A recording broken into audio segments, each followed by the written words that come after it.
Gold trusted gold buyers తాకట్టులో ఉన్న బంగారాన్ని విడిపించి ఈ రోజు ఉన్న మార్కెట్ ధరకే కొనబడును. మరిన్ని వివరాలకు సంప్రదించండి 77107720. Welcome to RTV. నేను మీ గయాజ్ని.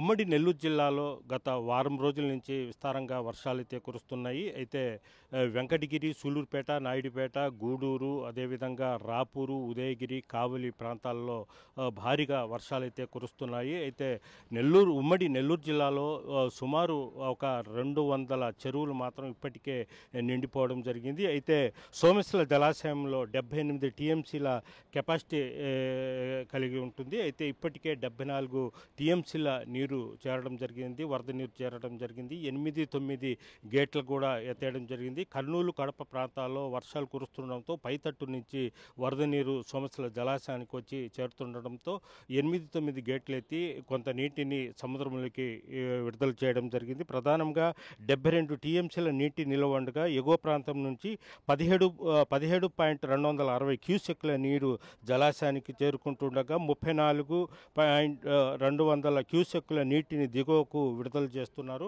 మొత్తం మీద సోమశిల జలాశయంలో ఇప్పటికీ 74 టీఎంసీల నీరు చేరడం జరిగింది. అదేవిధంగా నెల్లూరు నగరంలో గత 4-5 రోజుల నుంచి కురుస్తున్న భారీ వర్షాలకు లోతట్టు ప్రాంతాలైన జాకిర్ హుస్సేన్ నగర్, అదేవిధంగా టైలర్స్ కాలనీ, డైవర్స్ కాలనీ, అదేవిధంగా తలపగిరి కాలనీ ప్రాంతాల్లో మాత్రం రోడ్ల మీదకి వర్షం వచ్చి చేరిపోవడం జరిగింది. అయితే కొన్ని చోట నగరపాలక సంస్థ అధికారులు అంటే కాలువలు ఆక్రమణకు గురి కావడంతో రోడ్ల మీద, అదేవిధంగా కొన్ని కాలువల్లోకి నీళ్లు వచ్చి చేరుతుండడంతో కాలువలను కూడా ప్రొక్లైన్లు పెట్టి నెల్లూరు రూరల్, అదేవిధంగా సిటీలో కూడా ప్రొక్లైన్లతో పూడిక తీసి కాలువను శుభ్రపరుస్తున్నారు. ఎందుకంటే ఎంత పెద్ద వర్షం వచ్చినప్పటికీ కాలువల గుండా నీరు మొత్తం పెన్నా నదిలకు కలిసిపోయే విధంగా కొన్ని చర్యలు అయితే చేపడుతున్నారు.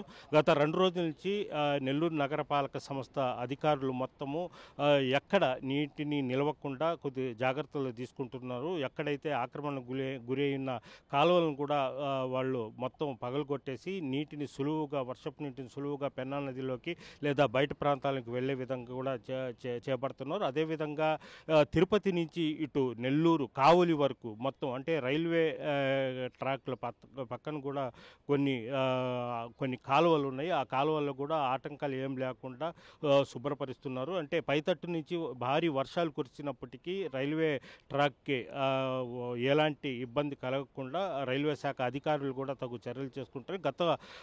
గతంలో ఇలాంటి కొన్ని ఇబ్బందులు చూడడం జరిగింది. అయితే రైల్వే ట్రాక్ దెబ్బతినడం, భారీ వర్షాలకు, అదేవిధంగా జాతీయ రహదారులు కూడా తెగిపోవడం వంటి సంఘటనలు జరిగాయి. వీటన్నిటిని దృష్టిలో పెట్టుకొని రైల్వే శాఖ, అదేవిధంగా రెవెన్యూ శాఖ, పోలీసులు మొత్తం సంయుక్తం కలిసి ఎక్కడ ఎంతటి పెద్ద వర్షం వచ్చినప్పటికీ ఎక్కడ ఎలాంటి అవాంఛనీయ సంఘటనలు జరగకుండా మొత్తం అధికార యంత్రాంగం మొత్తం గట్టి చర్యలు అయితే చేపడుతున్నారు. వీడియో ప్రదీప్తో గయాజ్, ఆర్టీవీ, నెల్లూరు జిల్లా నుంచి. తెలుగులో న్యూస్ కి ఫాస్టెస్ట్ యాప్ ఇప్పుడు టోటల్లీ న్యూ అవతార్లో జస్ట్ 5 seconds లో కంప్లీట్ న్యూస్. సోషల్ మీడియాలో ట్రెండ్స్ కి one stop solution. Live TV app voice search option తో ఇప్పుడే డౌన్లోడ్ చేయండి లేదా అప్డేట్ అయిపోండి. యాప్ లింక్ డిస్క్రిప్షన్ లో ఉంది.